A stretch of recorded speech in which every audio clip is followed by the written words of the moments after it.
What were the biggest challenges then going into Lewis, and kind of what you wanted to achieve? There's something that kind of that stuck with me since I came down to Lewis, a phrase that you used that I've mentioned to hundreds of people since, and they've gone, "That's a great way to sum it up. Pink it and shrink it." Oh Like that's yeah. been a huge kind of challenge in women's football, where the powers that be go, "Oh yeah, it's for women. Make it smaller, put some pink on it, and that'll be fine."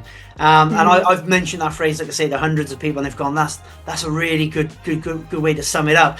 Was that one of the biggest challenges you faced? What other challenges did you face on that journey? Oh, there's so many challenges, to be honest.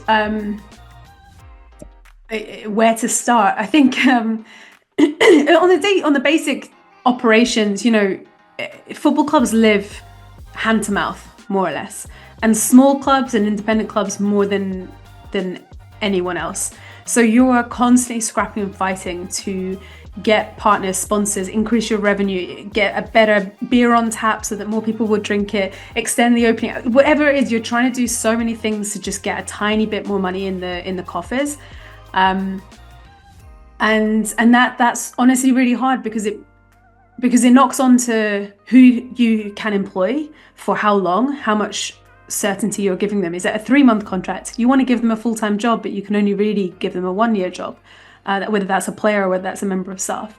It also means you can't really plan bigger picture. So, you can have your strategy, but to be honest, you don't know whether you can fulfill your dreams because you're just trying to survive. A lot of the time you're living to the end of the season, and then you're looking at your budget and going, okay, what's in for next year and what's not. So I think some of the challenges were things like, I was proud to get our first long-term 3-4 year partners at a significant level, because that just gave us a tiny bit of leeway to know, okay, well, we've at least got that cash in the bank. Anything else we make is on top of that.